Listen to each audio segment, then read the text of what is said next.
Magandang umaga po sa ating lahat. Yung mga tao po sa labas, pasok na po. May tumatakbo pa. Magandang umaga. Merry Christmas po sa atin. Nakita natin ang kapihan po ng ating Panginoon. Unang-una nung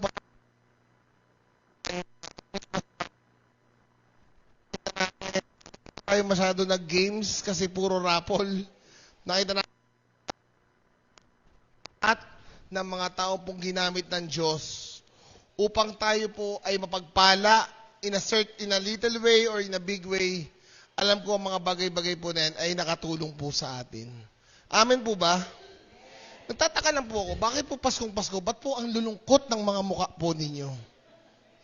Nagkaubusan na po ba ng kaban? Nagkaubusan na ba ng mga spaghetti?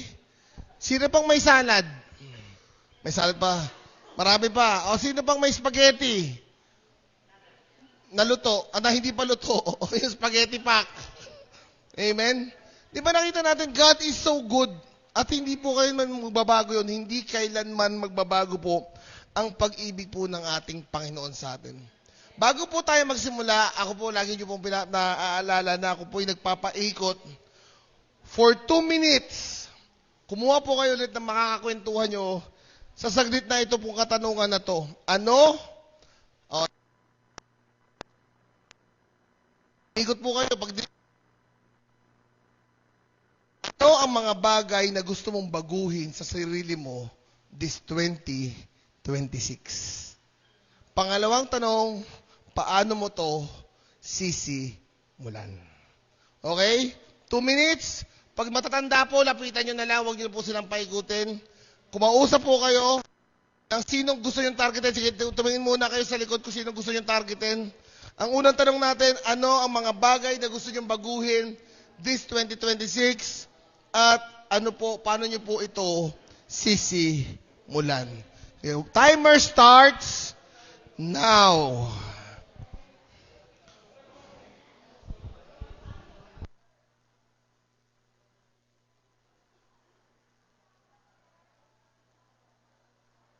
Baka sakaling ano. Check. Bilis, 2 minutes lang tayo mga kapatid.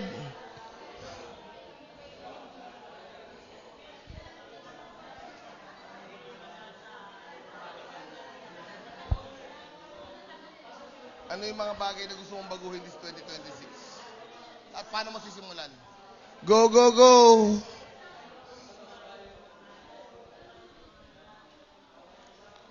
Ano yung mga bagay na gusto mong baguhin this 2026?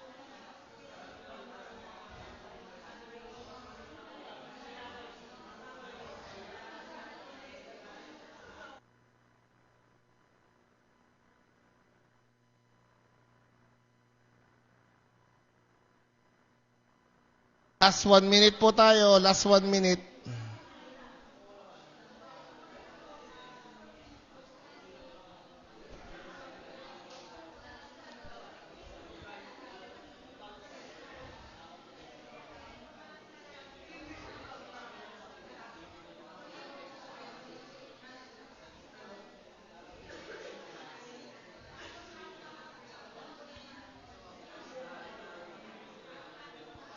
Last 20 seconds.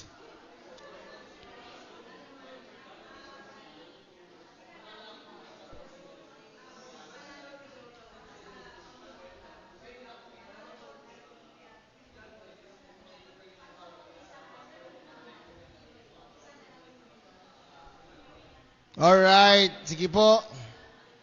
Mag-closing prayer na po kayo. Kinuha sa group. Sige po.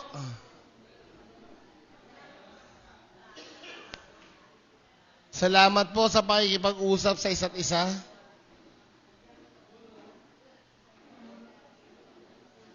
Ayan. May magaganda ba kayong napulot? O sige, Kuya Harb, ano yung napulot mo dun sa kausap mo? Ano daw yung gusto niyang baguhin sa 2026?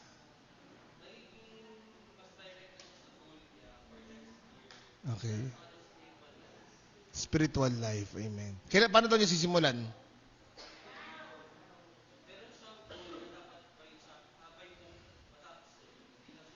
By book. Okay, sige. Si Ate Angel, may kausap pa, hindi pa tapos. Ate Angel, ikaw, sino nakausap mo?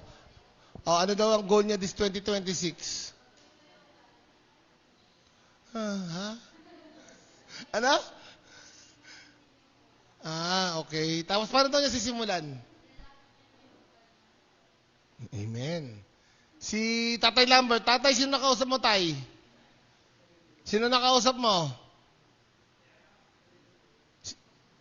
Si Michael. Ano daw babaguhin niya this 2026? Ano daw babaguhin niya, Tay? Yung ugali niya. At kailan daw niya planong simulan yon? Paano daw niya sisimulan? Paano niya sisimulan daw, Tay?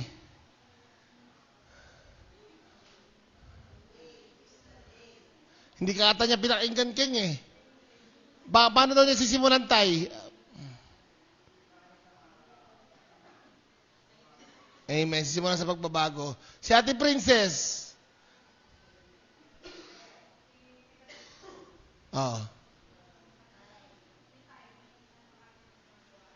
Anong gusto niyang baguhin?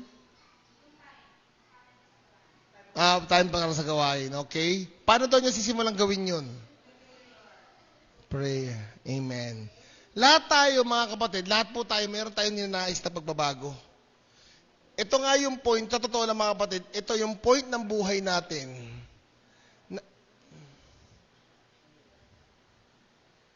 Okay na po? Ito po yung point ng buhay natin mga kapatid, na dito tayo kumukuha ng papel, kumukuha ng panulat, at sinusulat natin yung magusto nating baguhin sa 2026. Pero minsan ang nangyayari, pagdating pa lang ng March, wala na. Worse, January, wala na. January. Di ba? Ako po, matagal ko na sinasabi na gusto ko pong magpapayat. Pero patapos pa lang, New Year pa lang, wala na. Lahat po tayo, maraming pangarap, marami tayong gustong baguhin sa sarili natin na nakikita nating mali, nakikita nating hindi tama. Pero lagi po natin tatandaan mga kapatid, ng ating Panginoon po, ang pag-ibig po niya ay nagbigay sa atin ng pangalawang pagkakataon. Ulitin ko po ang pag-ibig po ng Diyos ang nagbigay po sa atin ng pangalawang pagkakataon upang tayo po ay makasama niya. Hindi po ba isang malaking pribilehiyo? Na kaya nga nagtataka po ako, na every time na dumadating tayo sa church, malungkot tayo. Dapat hindi. Kasi imimit natin yung Diyos na nagbigay ng second chance mo. Second chance nyo, second chance ko. Di ba pag umibig ka, di ba? Tapos may pagkakamali sa pag-ibig nyo, binigyan ka ng second chance. Ano sinasabi sa quote ng mga matatanda? Love is sweeter the second time around. Why? Kasi binigyan ka na... Natawa ako kay Sister Jen. Kasi nakikita natin na yung binigyan ka ng panibagong pagkakataon. And we say panibagong pagkakataon, it is a new start. Kaya tayo mga kapatid, ang pag-uusapan natin ngayon, ang title natin ngayon, The Love That Make Us New. Amen? Napakaganda. Napakaganda kasi binigyan tayo ng pagkakataon ng Diyos na magsimula muli. Just to clarify, this is not only for New Year. This is in every day of our life. Kung panahon na-encounter mo ang Diyos, September, August, July, wala akong problema. Pero ginawa lang po natin specific tong time na to kasi dito maraming kasabihan ng mga tao. Dito maraming pamahiin ng mga tao. Bawal po kumain ng manok. Kasi daw, isang kahig, isang tuka. Ano pa ba? Ano? Dilipad ng grasya, di ba? Ang dami. Pero ngayon, gusto ko pong itama natin na lahat po ng superstitious belief na yan ay hindi totoo. Kasi gusto po nating ipakita, mga kapatid, na nasa Panginoon po ang pangalawang pagkakataon. Sabi mo sa katabi mo, nasa Diyos ang pangalawang pagkakataon. Sagutin mo, Amen. Kaya kung ikaw may problema ka sa kaibigan mo, may pagkakataon ka pa para bumawi. Kung may problema ka sa pamilya mo, may panahon ka pa para bumawi. Kung may problema ka sa Diyos, may panahon ka pa para bumawi. Basahin po natin ang ating teksto ngayon sa 2 Korinto chapter 5, verse 16 to 21. Yan, bilis-bilis po sa mga nasa labas pa po. Yan, tayo po lahat ay tumayo.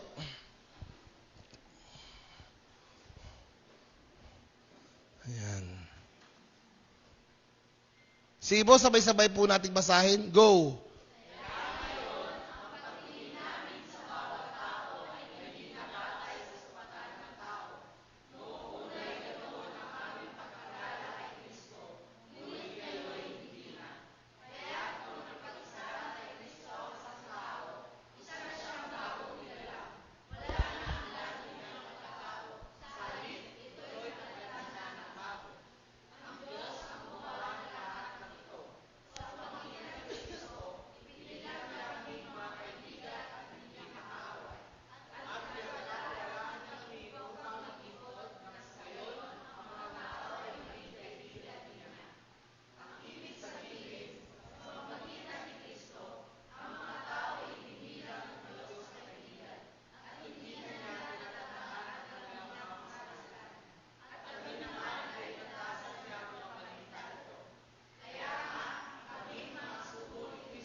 Salamat, Panginoon, at Lord, we pray na Ikaw ang aming maging kumpas. Ikaw ang, Lord, mag-direct sa mga dadaanan namin. Even though it will be hard, but we will know we can because of You. To You we give all the praise and all the glory. In Jesus' mighty name. Everybody say, Amen and Amen. Palakpakan natin ang ating Panginoon. Dito po pinakikita po ni Apostol Pablo kung how Jesus Christ is being the center of the message that He wants to deliver. Pinakita niya na ang lahat ng bagay na itinuturo niya ay walang ibang pinatutukuyan kundi ang ating Panginoong Hesukristo. Nothing else. Basahin natin yung chapter 18. Sabi po niya dito, ang Diyos ang gumawa ng lahat ng ito sa pamamagitan, 16 pala, sorry. 16. Kaya ngayon, ang pagtingin namin sa bawat tao ay hindi na batay sa sakwatan ng tao. Ganun pa rin ba tayong tumingin? Ganun pa rin ba tayo tumingin sa tao? Nakabatay pa rin tayo sa kung anong katatayuan niya sa buhay? Dapat, mga kapatid, hindi na natin ganun tinitignan ng mga tao. Hindi na natin tinitignan ng mga kapatiran natin at mga ibang tao na ano bang estado na ito? Madumi siya. Hindi siya naglinis ng kuko. Medyo may amoy siya. Hindi na dapat ganun ang basihan natin. Di ba? Hindi na dapat natin basihan kung anong katatayuan niya sa buhay. Pero ang tinitignan natin dito ay yung pag-ibig po ng ating Panginoon. Kung susamahin natin yung pag-ibig na sinasabi po ng ating Diyos, love the unlovable. Mahalin natin yung hindi ka mahal-mahal. Bakit natin kailangan mahalin ang hindi ka mahal-mahal? Kasi walang taong magmamahal sa kanila, kundi ang mga anak ng Diyos. Amen? Kaya makikita natin dito, mga kapatid, tayo bago na. The love that makes us new. Alam ko dati, nasa dating buhay natin, yun din yung iniisip nila sa atin. Ay, si Harvey, ito yan. Ganito, mahirap yan. Walang tatay yan. Hindi yan makakapagtapos. Di ba? Pero dito sa simbahan, si Harvey mabait yan. Si Harvey, ginagamit niya sa church. Ginagamit niya bilang convenors. Tignan natin ang tao base sa ginagawa niya sa iglesia, base sa ginagawa niya sa kalwalhatian po ng ating Panginoon. Hindi po tayo nakabase sa laman ng pitaka. Hindi tayo nakabase sa laman ng passbook. Pero nakabase tayo sa pag-ibig po ng ating Panginoon. Kaya sabi, paano tayo magiging bago, mga kapatid? First, 3 points po ito. Naalala ko na ito. Baptist. 3 points eh. Makipag-isa tayo. Kanino? Basahin po natin sabay-sabay. Sabi mo sa katabi mo. Sabi mo sa nasa likod mo.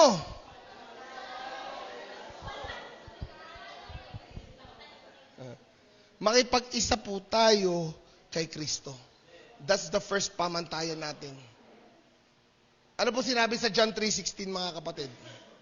For God so loved, Tagalog, sapagkat gayon na lamang ang pag-ibig ng Diyos sa sangkatauhan, kaya't ibinigay niya kaya isa-isang anak, upang ang sino mang sumampalataya sa Kanya ay hindi mapahamak kung hindi magkaroon ng buhay na walang hanggan. That is the greatest love that a man can give or a God can give to us, is giving His only Son. Di ba? Makita natin, makipag-isa tayo kay Kristo na binigay ng Diyos ng buong buo. Kasi ano? Kasi kailangan natin ng Diyos.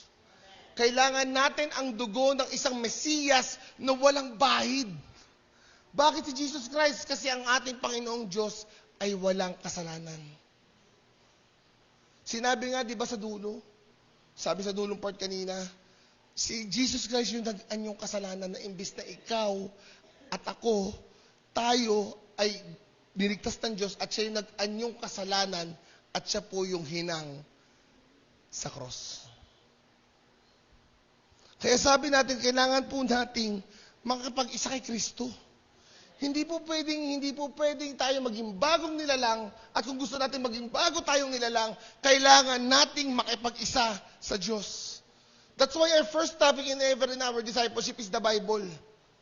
Na pinapakita natin na ang Bible na nagsasabi ng totoo, ang Bible po ang ultimate and final authority.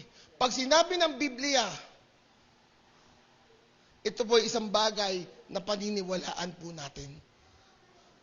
Kami mga pastor, nandito po kami para ihimay, i-explain po sa inyo, at baka sakaling ma-remindan kayo sa mga nababasa po natin. Amen ba? Kasi hindi po pwede nating maging bagong nilalang tayo kung walang aspect ng pagbabago. Ang aspect ng pagbabago natin ay ang ating Panginoon. Siya yung catalyst of change. Kaya nakikita nyo, marami pong pumait.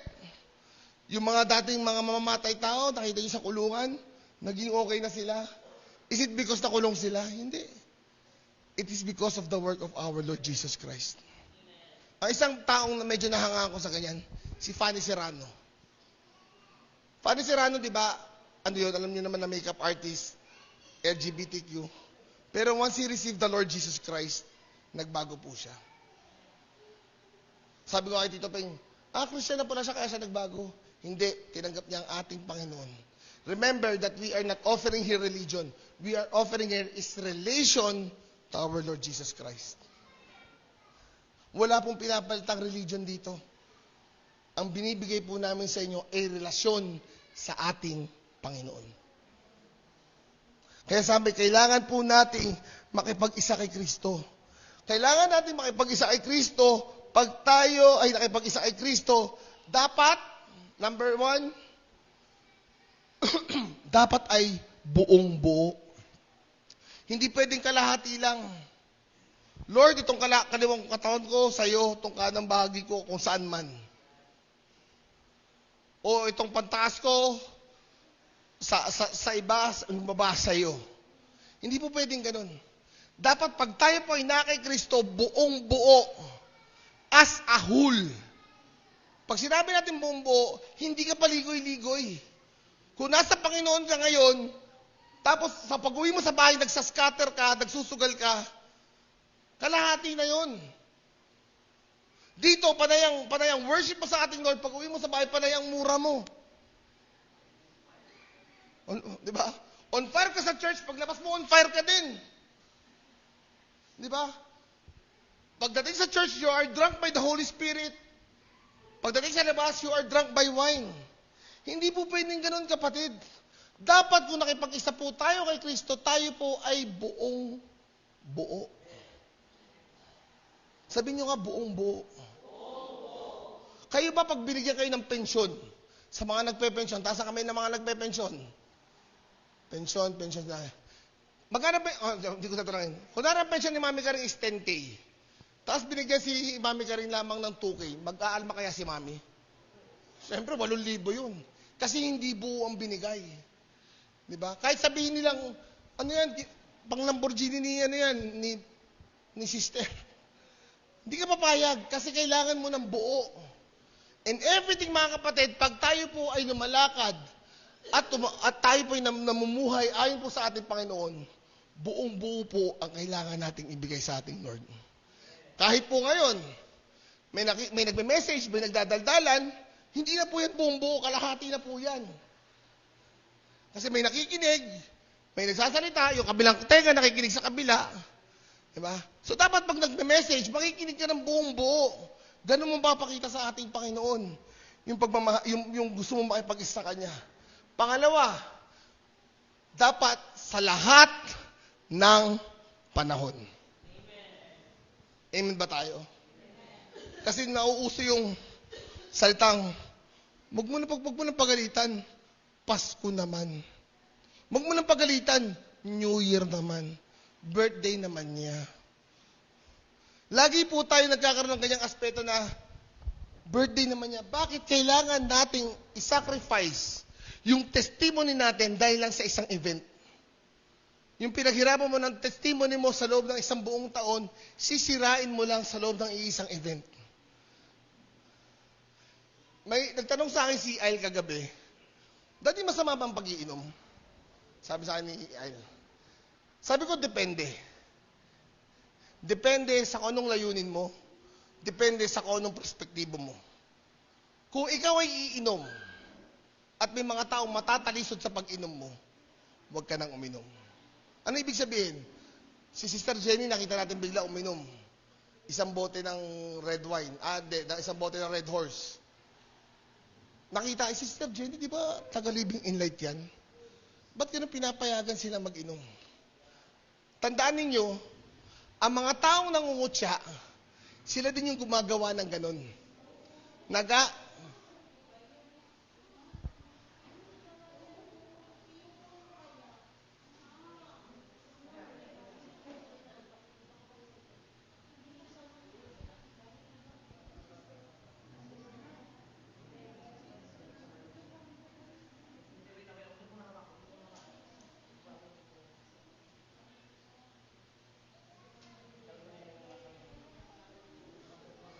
Naalala ko yung sarili ko.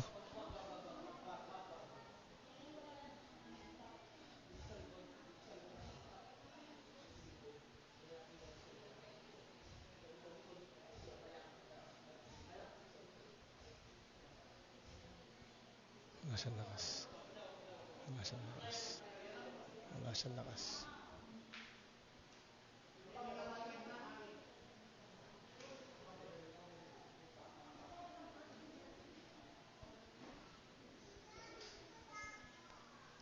Sige po, let's pray. Father God in heaven, Lord, we know that you've seen what happened, O God. And you are in control of everything. Panginoon, pinatutunayan mo sa amin kung gaano ka kabuti, pinapatunayan mo sa amin kung gaano ka kabait, O Diyos. And right now, O God, sa buhay ni Nanay Sally, I pray. And I rebuke the spirit, Lord, na bumabalot sa kanyang kahinaan. Lord, bumabalot sa kanya, Lord, na sakit. Sa pangalan ni Jesus, I rebuke you. I am a son of God, and I can command Satan to come out of her body in Jesus' name. At patuloy ko po siya pagilingin, Panginoon. Tulungan mo, Lord, yung oxygen sa lungs niya and her heart to be also, Lord, na maging cooperative, Panginoon. I pray, Father, that you continue to anoint her, continue to bless her, Panginoon. At naniniwala kami, Panginoon, sa kagalingang ibibigay mo sa kanya. Sa pangalan ni Jesus. Amen at amen. Lord, thank you po. Amen and amen. So yan po yung mga bagay po. Yan. So balik po tayo sa ating mensahe. Naiyak ako. Na dapat mga kapatid, kung tayo po o makakatalisod lamang po tayo ng mga tao.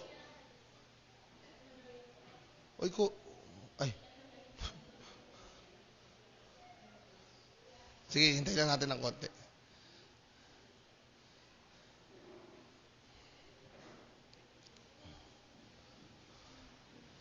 Ang mabibigay na po natin sa kanya mamaya hanggang is manalangin po tayo. Wala po tayong kakayanan para baguhin yung sitwasyon, but we can pray for her. Sige po, balik po tayo sa natin. Dapat po sa lahat ng panahon, hindi lang porket Pasko, ibebenta mo yung kaluluwa mo ng kalahati. Gets nyo? Hindi rason na birthday, hindi rason ng Pasko, hindi rason ng New Year, hindi rason ng anniversary. Sa lahat ng panahon. Usong-uso pa naman ngayon sa Facebook na lagi lahat nakapost. Di ba? Nakapost lahat. At kung sa palagay nyo, sa pakiramdam nyo, matatalisod ang isang kapatiran sa buhay na ginawa mo at pinakita mo, huwag mo nang ituloy. Please. Magkakaroon pa ng question sa puso't isip natin kung totoo ba siyang tao, kung totoo ba yung relasyon niya sa Diyos. At ikaw naman na gumagawa ng ganon, isipin mo naman, yung pinaghirapan mo, yung binuno mo, mawawala lang sa isang iglap dahil lang sa isang pagkakamali. Remember, Satan is also watching you. Kung binabantayan ka ng anghel, binabantayan ka rin ni Satanas. Inaantay niya na magkamali ka. This also be guarded sa lahat ng panahon. Pangatlo, dapat po sa lahat ng tao. Hindi ka namimili na kung sino man ang kausap mo. Kesyo pastor ang kausap mo, kesyo bagong member ang kausap mo, kesyo bata. Dapat ang standard ng pananampalataya mo ay ganun pa rin. Ikaw ay nakadikit sa ating Panginoong Jesus. Amen po. Dito mo muna lahat ng mata. Wala po tayong magagawa dyan. Makinig po muna tayo, mapapipray natin yan. Naintindihan natin mga kapatid, dapat sa lahat ng tao. Hindi pwedeng pili lang. Dapat pag tayo po ay nagmamahal at nakipag-isa sa ating Panginoon, ito ay para po sa lahat ng tao. At last, kung tayo po ay nakipag-isa na sa ating Panginoon, ang Panginoon, basahin po ninyo sabay-sabay. Ulit, isa pa. Ang Panginoon ang masusunod at hindi ikaw. Paano namin malalaman, Pas? Paano namin malalaman kung ito ba'y sinasabi ng Diyos sa amin? Paano namin malalaman kung ito ba talaga yung sinasabi ng Diyos? First is we need to have our devotion. Matanong ko lang po mga kaninayan, katatayan, mga kabataan, may nagde-devotion po ba dito? Nagbabasa ng Bible every morning. Ang pagbabasa po ng Biblia ay hindi yung kung anong binuklat.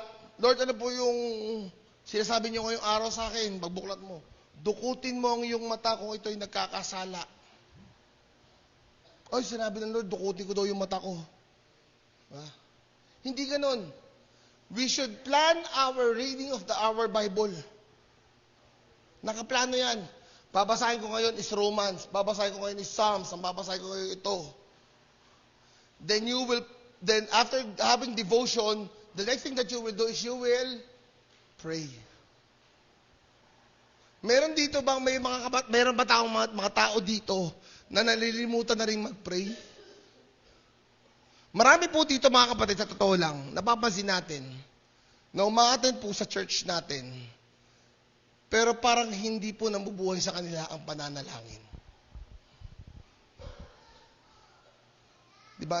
Nakakatawa mang isipin, pero may mga ganong bagay mga kapatid na, Kristiyano ka? Hindi ka marunong mag-pray? Para mo sinabing, ay, Gomez ka, hindi mo makausap nanay mo. Ikaw, dalay ka eh. Hindi mo makausap tatay mo. Kayo, Kristiyano kayo, nakakausap niyo ba ang tatay niyo? Kinakausap niyo ba ang tatay niyo? O kinakausap niyo lang yung katabi niyo? Di ba? Minsan, mas madalas mga kapatid, hindi tayo nananalangin.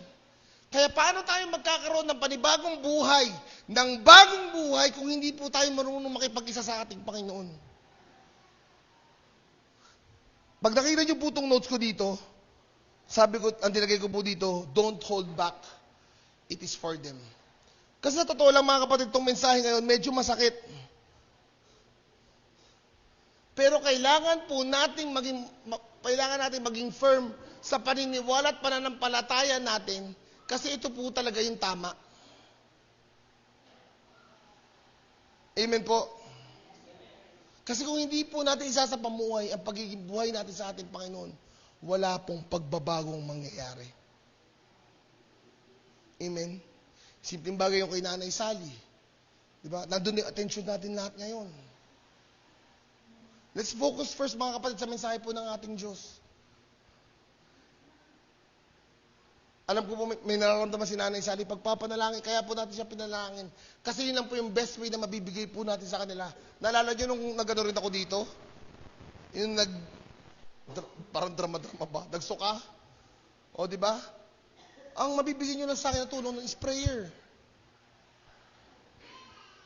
And that is the best way. Kaya nga sabi natin, marunong na ba tayo mag-devotion mga kapatid? Sino dito marunong na mag-devotion? Taas ang kamay. O sa mga kananayan, tuturuan kayo ni Pastora Baby. Sa mga kabataan, tuturuan kayo ni Kuya Harb, ni Ate Joanne, saka ni Kuya Andre. Sa mga katatayan, tuturuan tayo ni Pastor Mark. Para po sabay-sabay tayong matuto mag-devotion. Sa prayer, tanong ko, how many times do you pray? 3 times. Pastora, 3 times a day. Almusal, tanghalian, hapunan. Ilang beses tayo nananalangin sa isang buong araw? 2. May iba 2 kasi? Oo, bali 5. Yung time na gumising ka, bago matulog, tapos yung 3 kain mo. For example, may nakita kang aksidente, hindi ka na magpipray? Magpipray ka pa rin. May nakita kang hindi maganda, may papray. May ginagawa ka ngayong araw na to, na kailangan na suporta, you need to pray. Kaya po sinabi sa Biblia, pray without ceasing. Manalangin tayo ng walang puknat. Bakit? Kasi ang panalangin po, ay ito po yung pakikipag-usap natin sa ating Panginoon. Ito po yung mga signs, mga kapatid. Sinasabi ko, tayo po yung nakipag-isa na kay Kristo. At pag sinabi po natin nakipag-isa, sabi po sa nabasa ko, ang pakikipag-isa po ay paniniwala na ang ating Panginoon ay namuhay, pinahirapan at namatay. Sa tulong ng banal na Espiritu, tayo po ay kanyang aakayin patungo sa magagandang bagay. Kaya tanong mo sa katabi mo, okay ba ang ginagawa mo? Okay ba ang puso mo? Okay ba ang bibig mo? Okay ba ang kamay mo? Diba? Kasi baka mamaya, panayang mura natin mga kapatid, hindi maganda yun. Hindi maganda nagmumura ka. Because curse na pinasa mo, ay pag bumalik sa'yo, mas grabe. Kaya dapat tayo po, unang-una, kailangan po nating makipag-isa sa ating Panginoong Jesucristo. That's the first thing to do to have a new life. Pag nakipag-isa ka kay Kristo, ang dating ikaw ay hindi na ikaw. Ulitin ko pag nakipag-isa ka sa ating Panginoong Jesucristo, ang dating ikaw ay hindi na ikaw. Dahil, number 2, bagong nilalang ka na. Sabi mo sa katabi mo, bagong nilalang ka na. Pastora, pag pinag-uusapan natin ang word na bago, lahat tayo excited. Bagong aircon. Ay, hindi. Medyo bago sa mata. Bagong kabit na aircon. bagong videoke, bagong TV, bagong motor, bagong computer, bagong cellphone, bagong gadget. Lahat tayo, natutuwa tayo pag sinasabi natin yung word na bago. Hindi ba tayo matutuwa kung ang pag-uusapan nating bago ay ikaw? Ako ay bago na. At pag sinabing bago, you are fresh out of the factory. Wala kang sira. Wala kang damage. Ikaw ay pure as it is. Wala pang gumagamit. Naintindihan nyo? Bago. Diba? Anong mas masarap sa tinapay? Siyempre, yung bago. Yung bagong init. Ay, bagong luto pala. Kaya minsan pinapainit ang mga tinapay kasi mas masarap na mainit-init pa siya. Pero hindi kayang tumbasan ng tinapay na pinainit ang tinapay na bagong gawa. Kapatid, yung bagong yon ay ikaw. Sabihin mo sa sarili mo, bago ka na. Sabihin mo yung pangalan mo, bago ka na Nerissa, bago ka na Joanne.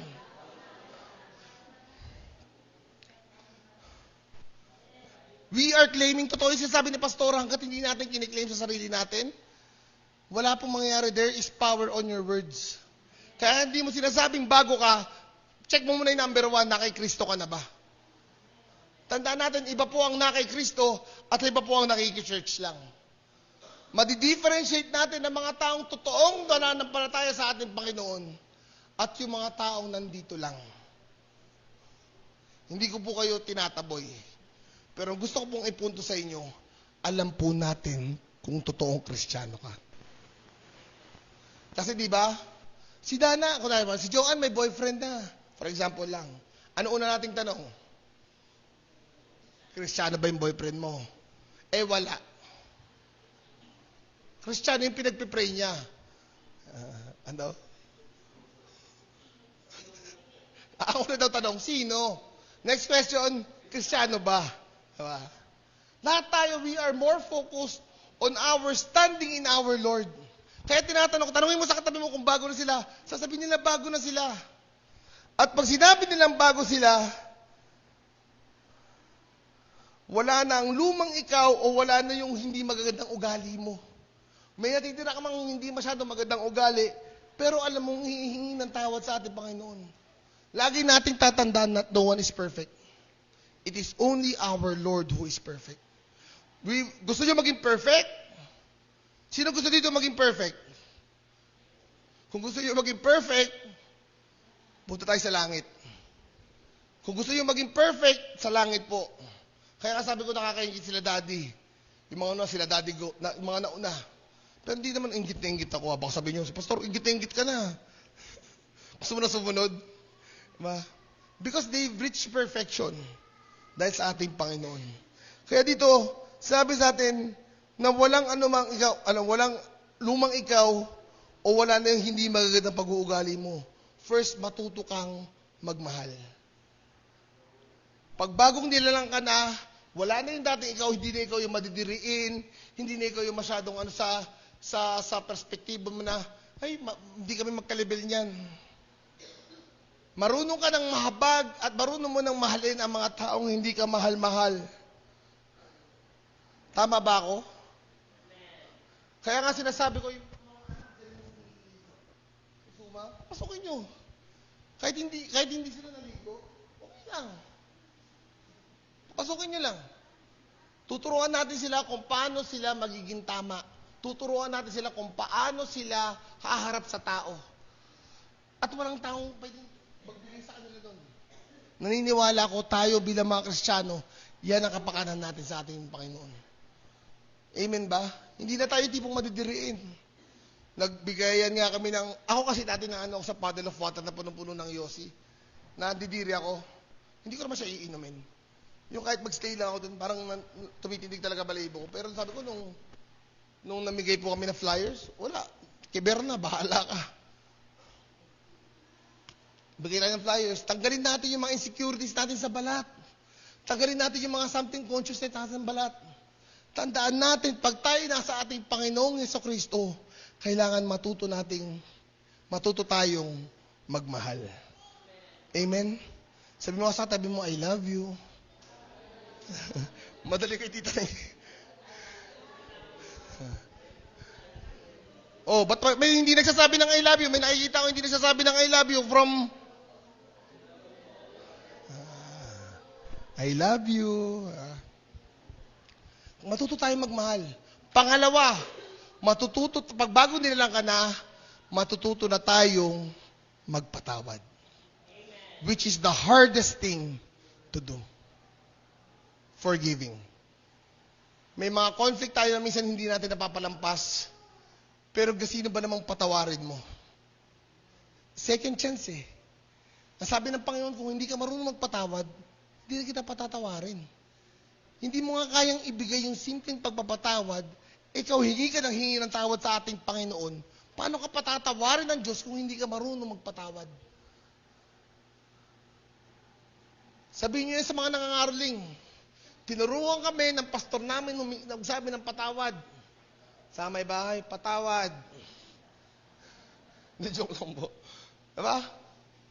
Kaya sinasabi natin, kailangan natin humingi ng tawad at kailangan matuto rin po tayo magpatawad. Dahil bagong nilalang ka na, unang-una ang classification natin ay nakipag-isa na kay Kristo. At kung nakipag-isa ka na kay Kristo, yung dating ikaw ay hindi na ikaw. So ibig sabihin, ikaw ay isang bagong nilalang. At kung bagong nilalang ka na, hindi mo naiisipin, o sasabihin mo man na lang, may nagawa siyang mali, pero mas titimbang sa'yo is yung pagmamahal na tinuturo ni Kristo. Wala pong namamatay pag humingi ka ng tawad. At wala rin pong namamatay pag pinatawad mo isang tao. Diba? Kaya mas maganda, para ikaw ay maging bago, marunong kang magmahal at marunong kang magpatawad. Hindi po patawad nakaplastikan lang. Amen. Yan yung mga lumang bagay na dapat natin palitan, marunong tayo magmahal. Letter B. Ito maganda. Pag bago ka na, nakikita at nararamdaman ng hindi lang po ng mga ka-church nyo.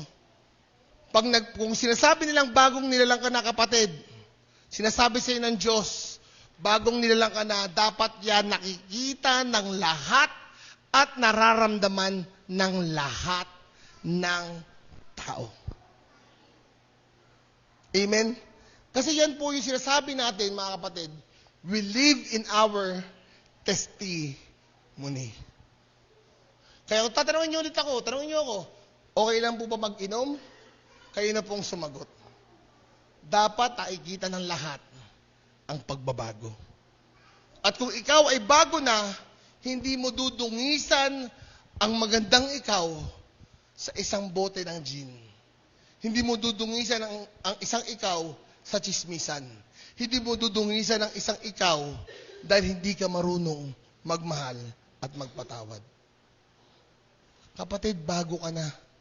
Sinasabi sa iyo ng Diyos, anak, bago na kayong lahat. Which is the sweetest thing.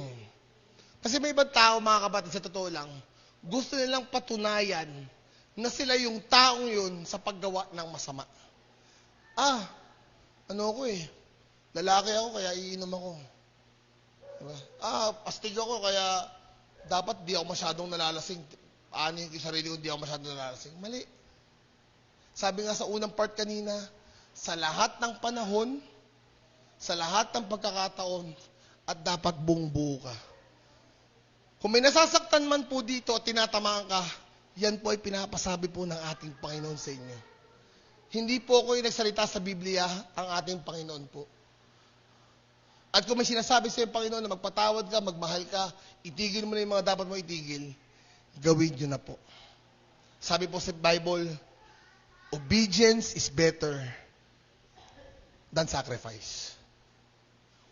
Ang pagsunod po ay mas mainam o mas mabuti kaysa po sa pagsasakripisyo. Kahit lumakagal ng paluhod, kahit sinisigaw mo ang nag-praise and worship, basta yung boses mo. Pero hanggat hindi ka sumusunod, ibang usapan po yun. Because obedience is better than sacrifice. Sabi nga po sa Mateo 5:14, uminom si Kuya Ja eh. Sabi po niya, kayo ang ilaw ng sanlibutan. Ang isang lungsod na nakatayo sa ibabaw ng burol ay hindi maitatago. Walang tao magsisindi ng ilaw at pagkatapos ay inilagay ito sa ilalim ng banga. Sa halip, inilalagay iyon, medyo mahina na yung mata ko, sa talagang patungan upang matanglawad ang lahat ng nasa bahay. Kung ikaw ay ilaw, kapatid, sige Kuya Ja, kung ikaw ay isang ilaw, hindi mo itatago yung ilaw mo sa ilalim. Hindi mo itatago yung ilaw mo. Paglabas mo pa lang dyan, kahit tanghaling tapat, maliwanag ka. Kaya minsan napapansin mo yung mga pastor, may mga pastor na, nalala mo pastora dati yung sa Project 7, may nakita si Daddy na parang bago lang siya. Pero iba daw talaga yung aura niya, sobrang gaan, sobrang liwanag niya. Pastor siya. Hindi ko sinasabing mga pastor lang po yung ganun. Ang ibig sabihin po, siya po ay namumuhay ng tama. Kung ikaw po ay namumuhay ng tama at ikaw ay nagsisilbing ilaw, hindi ka nayayayain ng mga kabarkada mo upang mag-inom. Kung ikaw ay nagliliwanag, hindi ka nila chichismisan. Kung ikaw ay nagliliwanag, hindi ka na nila aayain sa gawaing masama. Kailangan po nating magliwanag. Makinig po tayo mga kapatid. Ito po hindi lang po para sa akin. Kailangan po nating maging ilaw. Bakit? Kasi tayo po ay dapat ang pagbabago natin ay nakikita at nararamdaman ng lahat. Amen po ba? Kaya pag sinabi mo sa katabi mo, kapatid, bago ka na. Kaya pag iniisip ko pa nga lang na, pag iniisip mo pa lang yung mamayang gagawin nyo, mamaya mag-iinom kami ng barkada ko, mamaya mag-chichisbisan kami ng mga kumare ko. Isipin mo pa lang, bago na ako. Hindi ko nahahayaang masira ang pagkatao ko dahil lang sa simpleng bagay na yan. Amen ba?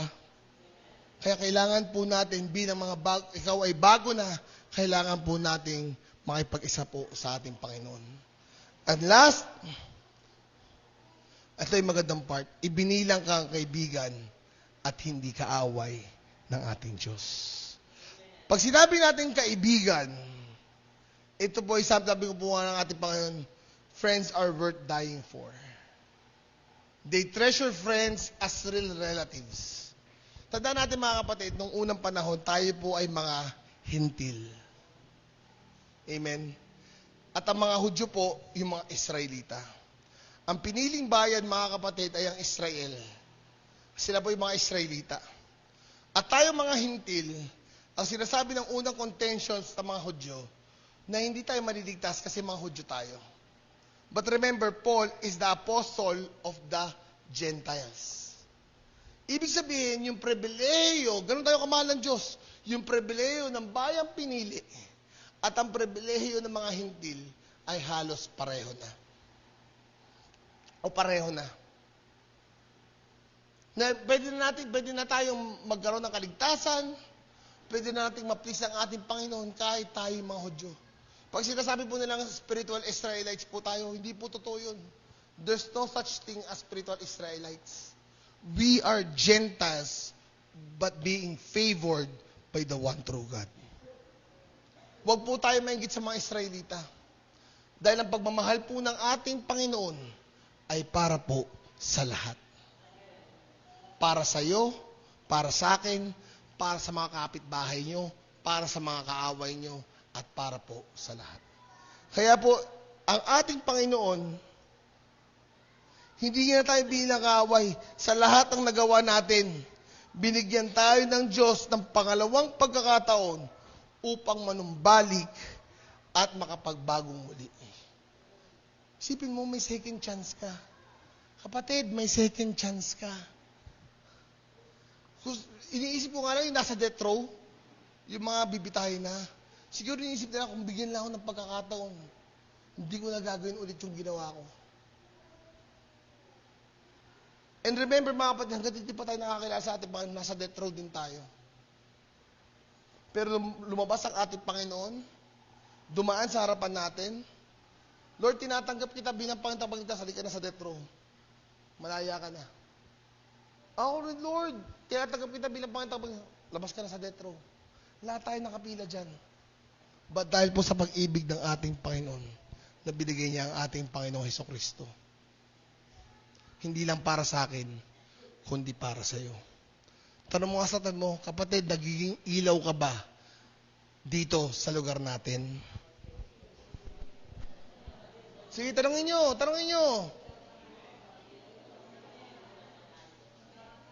Kasi ang nakakatakot ng mga kapatid, nandito tayo sa church, baka mamaya tayo pa yung unang lasing sa labas. Tayo pa yung unang sasayaw-sayaw dyan sa labas. Mamuhay po tayo bilang example. Mamuhay po tayo bilang mga anak ng Diyos. Dahil tayo po ay kaibigan na ng Diyos at hindi niya na tayo kaaway. Isipin mo na lang kung kaaway mo ang Diyos, gaano kahirap. Sabihin na ng Diyos, hindi na ako magpadala ng oxygen sa part na yan. Wala ka na. Diba? Tanggalan ka na niya ng oxygen. Tanggalan ko kaya ng internet yung Black 12, Black 17 para matuto lang yung anak ko. Sabihin niya.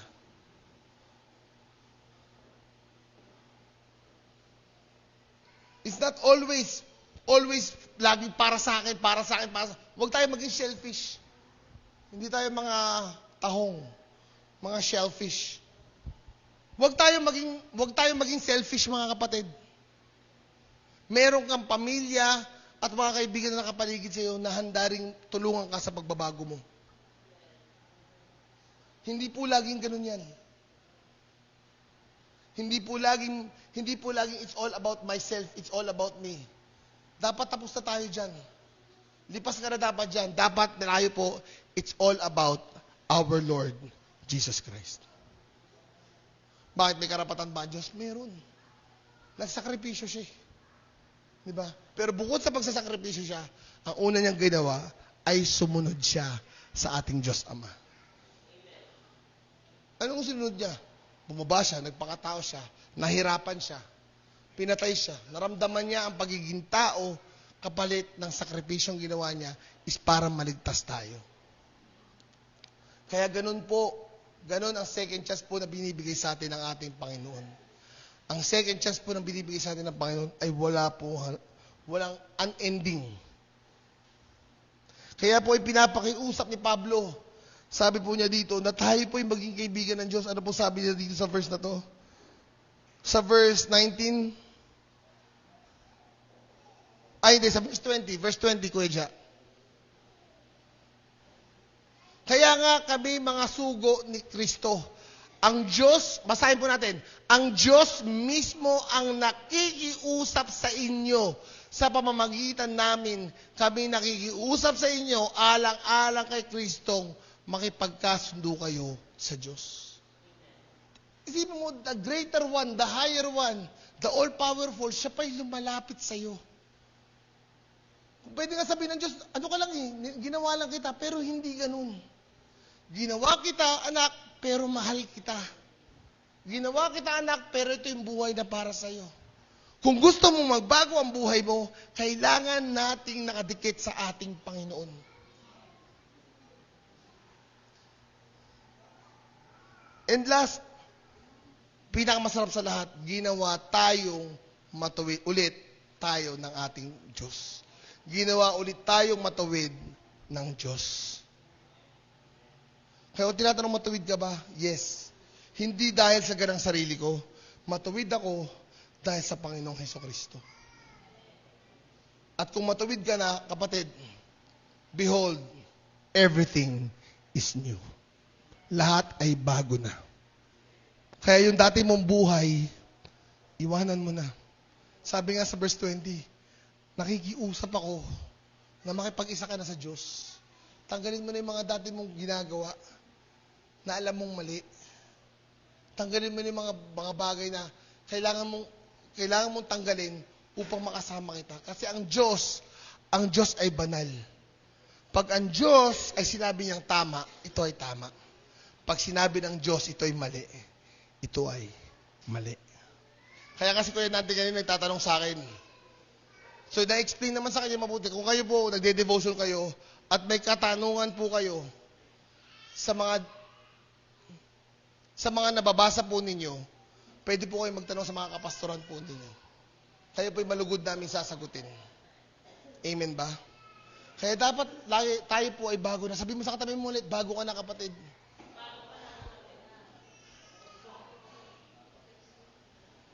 Pwede rin magbago ka na kapatid kung nakita mo hindi pa sila nagbabago. Pero the point of this is, the love of God gives us second chance. Second chance. Kapatid, yung second chance na yun, napakasarap niyan. Napakaganda po niyan. Tayo pong lahat ay pumikit. Tayo po yumuko. Tayo po ay pumikit.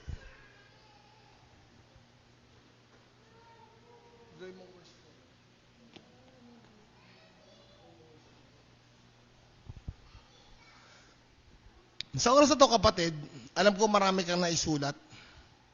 Pero sinabi nga ng ating Panginoon, obedience is better than sacrifice. Kung hindi ka susunod, kapatid, kung hindi ka susunod, ay mahihirapan po tayo. Maabot ang kalwalhatian ng ating Diyos. Kung ikaw man sa oras na to, may ginagawa ka pang mali, may nagawang ka ng mali, pwede mo ihingi ng tawad. Kasi ang Diyos, He gives second chances, kapatid. Kung sa oras to, hindi ka nakinig, dumaan lang sa tenga mo, pero kung sasabihin ko sa'yo, very loud and clear, mahal ka ng Diyos. At importante sa Diyos, yung buhay mo. Importante sa Diyos, yung kalalagayan mo sa ating Panginoon. Kaya nga nakakatuwa yung kanta eh. Kami nananabik na makita, muli mong pagbisita. Lord, bisitahin mo, Lord, ang mga buhay ng bawat isa. Bisitahin mo kami, Panginoon. Iparamdam mo at ipaalala mo sa amin, O Diyos, na kami mga bagong nilalang na. Wala na yung lumang kami. Wala na yung lumang kami.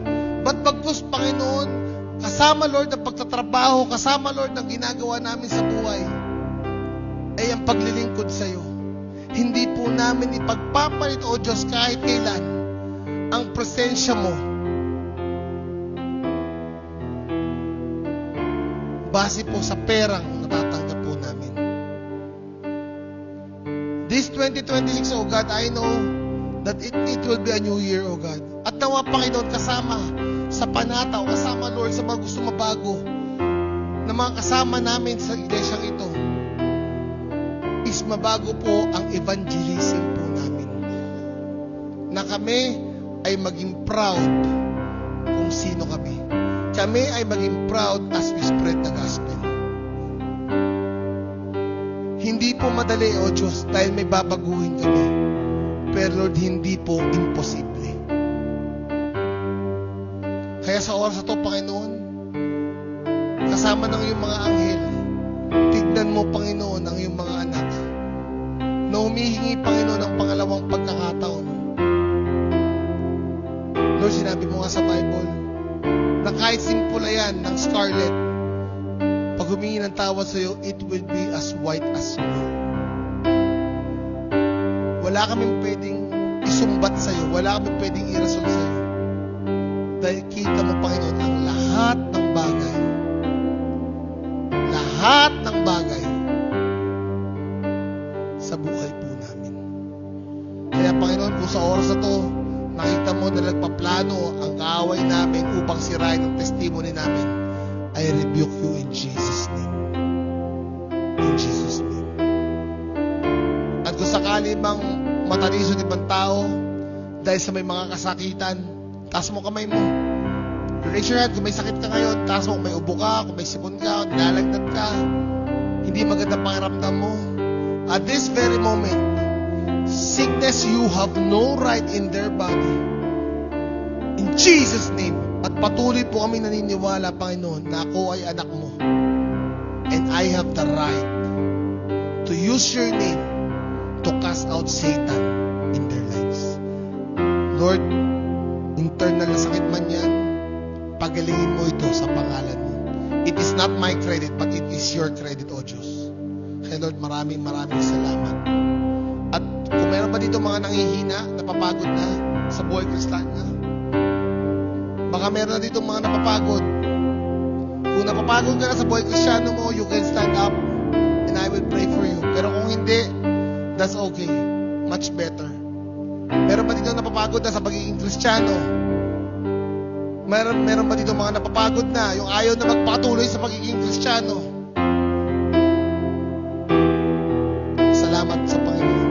At kung wala man, learn how to be in one with our Lord Jesus Christ. Hindi ikaw, kundi siya ang masusunod sa buhay mo. All glory and all power belongs to you, O God. All glory and all power belongs to you. Hallelujah. At patuloy mong palawigin, Panginoon, ang buhay ng bawat isa. Kaming mga anak mo ay sa iyo. At ikaw, Panginoon, ay mabubuhay sa amin. Sa iyo, Panginoon, ang pinakamataas na papuri, pasasalamat at pagsamba.